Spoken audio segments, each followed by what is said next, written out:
गौरव जी उत्तराखंड से। श्री हरिविष्णु। महाराज जी आपके चरणों में कोटि कोटि प्रणाम। महाराज जी मेरा एक प्रश्न है, सत्पुरुषों की पहचान कैसे की जाए? कैसे पता लगाया जाए कि सामने वाला व्यक्ति सत्पुरुष है एवं जब उसका तक अपनी जब जीवन तक हम सत्पुरुष नहीं होंगे तो हम सत्पुरुष की पहचान नहीं कर सकते। पहली बात, आप इंजीनियर नहीं हो तो आप इंजीनियर को कैसे पहचान पाएंगे? इंजीनियर हो तो सारे हथकंडे पते हैं ना, सारे सूत्र पता है, तो आप 10 मिनट बैठेंगे देख लेंगे कि हाँ ये परफेक्ट इंजीनियर है, क्योंकि आपको ज्ञान है। अब ज्ञान ही नहीं इंजीनियरिंग तो इंजीनियर, जब साधारण पदवी वाले को नहीं पहचान सकते तो शत शब्द है भगवान का नाम, जो भगवान में स्थित संत महापुरुष, उनको बिना संत हुए कैसे जाना जा सकता है? अब ये तो हुई फाइनल की बात। अब इसमें एक बचाव पक्ष की बात है कि जब हम श्रद्धा और विश्वास पूर्वक, वो हमारी श्रद्धा विश्वास होती है, श्रद्धा और विश्वास पूर्वक हम जब उनके समीप जाते हैं तो भगवान ऐसी कोई जगह नहीं जहाँ ना हो, तो जिनके पास हम जाते हैं उनमें भी भगवान होते हैं। अब जब हम उनका आदर करते हैं, अंदर बैठे भगवान का, तो फिर उस शरीर से यदि पाखंड हो रहा है, असत क्रियाएं हो रही हैं, वो संत नहीं है, थोड़ी देर में ही आपके हृदय में असंतोष पैदा हो जाएगा। बाहर निकलते ही लगेगा कि अभी जो चाहता था वो नहीं मिला, ऐसा आ जाएगा।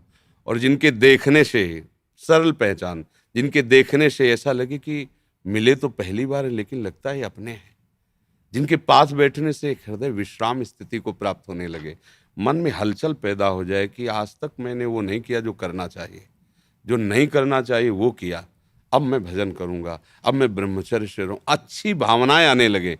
सरल पहचान ये है, जिनके दर्शन से, जिनके संभाषण से, जिनके संग से भगवद स्मृति की तरफ हमारे कदम बढ़ने लगे, विषय विकार का हमारे हृदय में अभाव होने लगे, तो बस जान लो कि संत समागम हो गया। सत्संगति संसृति कर अंता, सीधा फल है।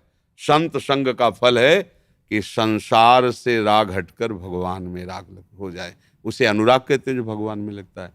अच्छा, अगर अधिक मलिन है हृदय तो जब बहुकाल करी सत्संगा तबहि होए सब संशय भंगा। और अगर हृदय पवित्र है तो एक क्षण में आपको उत्तर मिल जाएगा। हृदय निहाल हो गए, आज तो मुझे भागवत महापुरुष के दर्शन हो गए, ऐसा आपका हृदय अंदर से कहने लगे। आज मैं कृतकृत्य हो गया, उसमें किसी के प्रमाण की जरूरत नहीं, वो हृदय प्रमाणित करने लगेगा कि आज भगवान मेरे पर बहुत प्रसन्न है, आज मैंने संत दर्शन प्राप्त किया। ये भगवत महासंगस तो दुर्लभ हो। फिर लेकिन लिख दिया गया अगम्यो, उनका सेवन करना बड़ा कठिन है। सेवन तभी हो सकता है जब उनकी आज्ञा का पालन करें, तब धीरे धीरे धीरे धीरे जान जाओगे। क्योंकि पवित्र अंतःकरण, संत स्वभाव, ये होना बहुत कठिन है ना। तो इसी के लिए तो हम संतों के पास जाते हैं। तो फिर हमारे ऊपर ये सिद्धांत लागू होगा, जब बहुकाल करी सत्संगा तबहि होए सब। नहीं तो तात स्वर्ग अपवर्ग सुख धरी तुलाय कंग तूलन ताय सकल मिल। जो सुख लव, लव के समय में आपका काम बन जाएगा। ओहो, बस ये तो केवल जागना है, जैसे सो रहा जग, संत जगा रहे। ओहो, आज से नियम लेता हूं, मैं विचार नहीं करूंगा, शराब नहीं पीऊंगा, मांस नहीं खाऊंगा, आज से मैं इतना नाम। ये संत प्रभाव, जिनके संग से हमारा हृदय दुर्वासनाओं से हटकर भगवान में लगने लगे, यही सीधी संत की पहचान है। वस्तुतः संत की स्थिति को कोई संत ही जान सकता है, बाहर ही नहीं जान सकता। जैसे एक कक्षा 5 का विद्यार्थी है, एक पीएचडी की हुई उसका टीचर बैठा हुआ है, वो टीचर की योग्यता को कैसे जान सकता है? भाई इतना जरूर कह सकता है कि मास्टर जी बहुत बढ़िया पढ़ाते हैं, इसके आगे नहीं जानता हो। वो जब पीएचडी करेगा तब उसको अपने टीचर की याद आएगी कि यार कितने वो ग्रेजुएट थे, इतना नीचे उतर करके हमको ककारा सिखाए, हमको मात्रा सिखाए, और वो स्वयं इतनी ऊंचाई पे। ऐसे ही भगवत प्राप्त महापुरुष अपनी स्थिति से नीचे उतरता है, उसको किसी के उपदेश देने की जरूरत नहीं होती, क्योंकि भगवत प्राप्त है। भगवत प्राप्त कब? तब सर्वत्र भगवान देख रहा है।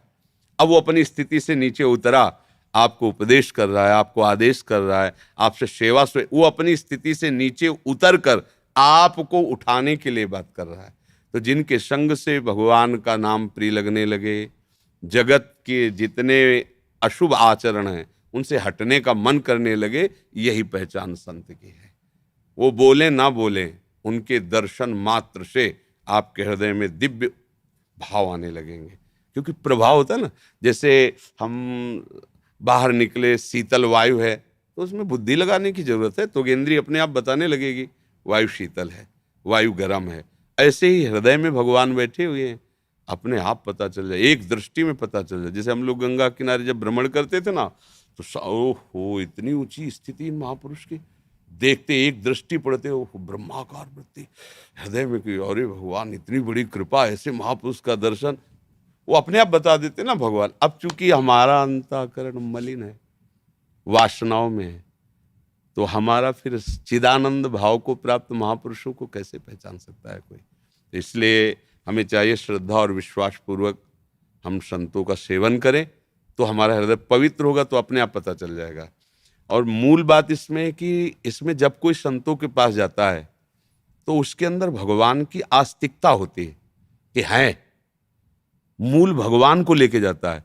और कोई ऐसी जगह होती नहीं जब भगवान ना हो, तो उसको घाटा तो पड़ना नहीं, क्योंकि उसका काम बनेगा। वो श्रद्धा और विश्वास के साथ जा रहा है, तो वहां उसके हृदय में भी भगवान बैठे जिसके लिए जा रहा है, वो उनका काम बना देंगे। अंदर से भगवान ही तो सब कुछ सुधारते। हाँ, पर उसका संग यदि आपके लिए बाधक है, तो निकलते ही आपके आ जाएगा, ठीक है दर्शन हो गए, बढ़िया, आज के बाद कभी नहीं आएंगे हम, और इनसे कोई संबंध नहीं रखेंगे। पता नहीं क्यों अंदर से ऐसा हो रहा है कि नहीं करना, क्योंकि अंदर आपने भगवान को माना है ना, तो आपके अंदर वहाँ दोनों जगह एक ही भगवान बैठे, वो आपको बता देंगे कि इस रूप में छल कपट नाटक हो रहा है। वो आपको बता देंगे कि हमारे इस रूप से दूर रहना, ये हमारा नाटक का रूप है, ये छल कपट का रूप।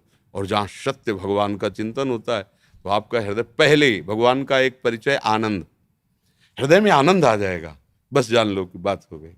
बिना किसी संशय के हृदय एकदम नाच पड़े, हो आज हमें संत दर्श हुए। जैसे मेघ को देखकर मोर नाच पड़ता है, ऐसे ही जो भक्त जन होते हैं, भगवान के प्रेमी महात्मा को देखकर उनका हृदय नाच पड़ता है। अगर ऐसा है तो भगवान की असीम कृपा है। उन्हें बहुत मलिन हृदय होने पर फिर संतों के पास जैसे जाए ना, तो उनके बाह्य आचरणों पर, बाह्य बातों पर, बाह्य विषयों पर दृष्टि जाती है, और वो हम पकड़ नहीं पाएंगे। जैसे हम भगवान की बाह्य बातें देखें, तो हम फिर भगवान की भगवत्ता को नहीं समझ पाएंगे, और भगवत्ता को समझ लिए तो बाह्य को समझ लोगे अपने आप।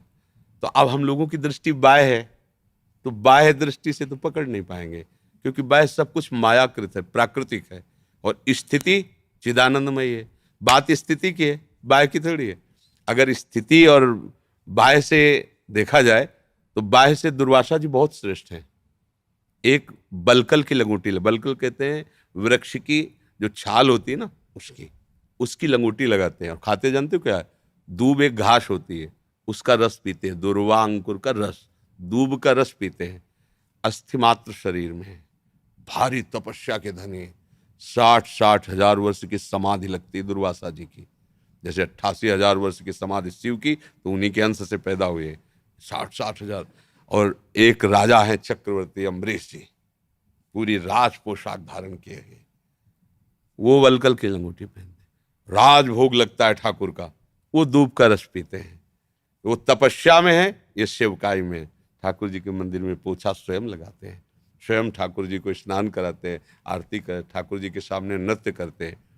तो भगवान की सभा में कि मृत्युलोक में इस समय सर्वश्रेष्ठ महापुरुष कौन है, तो अम्बरीश जी की बात आई। वहाँ दुर्वासा जी भी बैठे थे।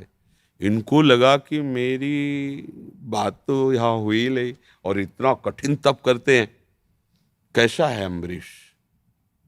इनके लिए चलने की थोड़ी जरूरत है, तो आकाश मार्ग से संकल्प शक्ति से चलने वाले महापुरुष पहुंच गए।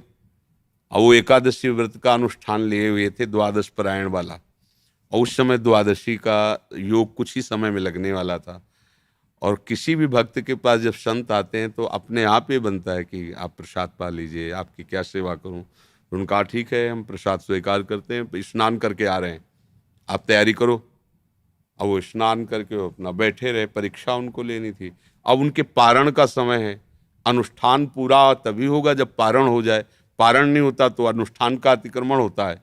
तो ब्राह्मणों से, ऋषियों से पूछा, तो उनका भगवान का चरणामृत पी लेने से पारण भी हो जाएगा, और कुछ खाया भी नहीं। अतिथि का सत्कार, मतलब एक ऋषि को भोजन निमंत्रण करने के बाद अगर आप पहले पालें तो अपराध है, तो बात पक्की। भगवान का चरणामृत स्नान का वो चरणामृत लिया, वो ऐसे पी ही रहे थे कि वो तो सर्वज्ञ दुर्वासा जी आ गए। बड़ा भक्त बनता है, मेरे को निमंत्रण करके पहले तूने पा लिया। वो कुछ बोले बोले तेले को क्रोध से आग बबूला हो गए और कहा मैं तुम्हारा विनाश करता हूं। और एक कृत्या प्रकट की तपोबल से, राक्षसी भयंकर जो नष्ट कर दे। वो ऐसे ही खड़े रहे, एक कदम पीछे नहीं हटे, ना भय लगा। भगवान का विधान जैसा भक्त तो भगवान के विधान से सुदर्शन जी प्रकट हो गए। एक क्षण में कृत्या को नष्ट किया। नष्ट दुर्वासा जी को भी कर सकते थे, सुदर्शन जी के आगे किसी का तप नहीं चलता। पर वो भगवान के जन है ना, तपस्या उन्हीं के लिए तो करते। तो भगाया उनको, पीछे पीछे चले, भय से भगाया। पूरा शरीर ताप से जल रहा है सुदर्शन जी के। शंकर जी के पास हूं, मेरी सामर्थ्य नहीं कि मैं सुदर्शन को रोक सकूं।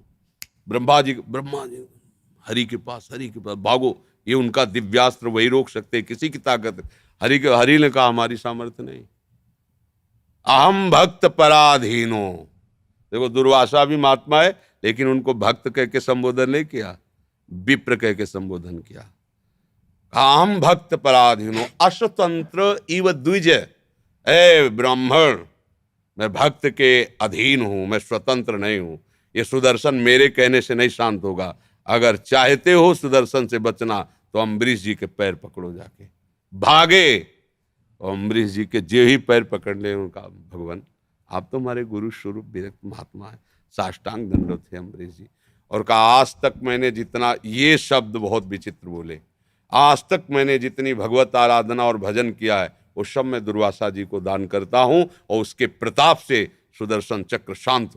तत्काल रोने लगे दुर्वासा जी कि हमने अपनी तपस्या का प्रयोग आपको नष्ट करने के लिए किया और आपने अपना भजन मुझे देखे। आज मैंने देख लिया भगवान के भक्तों की क्या महिमा होती। तो अगर हम इसमें बाहरी दृश्य देखें तो महानता में श्री दुर्वासा जी हैं। तपस्वी, जितेंद्रीय, विरक्त महात्मा, रानियां हैं, महल है। तो ये आंतरिक वृत्ति दुर्वासा जी भी नहीं पहचान पाए अम्बरीश जी की। भक्त की या महात्मा की आंतरिक वृत्ति उसी कोटि का महात्मा जान सकता है, दूसरा नहीं जान सकता। बाहरी लक्षणों से आप कुछ अनुमान लगा सकते हैं, वो भी प्राकृतिक। चिदानंद भाव में बिना चिदानंद भाव के आपका प्रवेश ही नहीं हो सकता है। समझ पाए आप?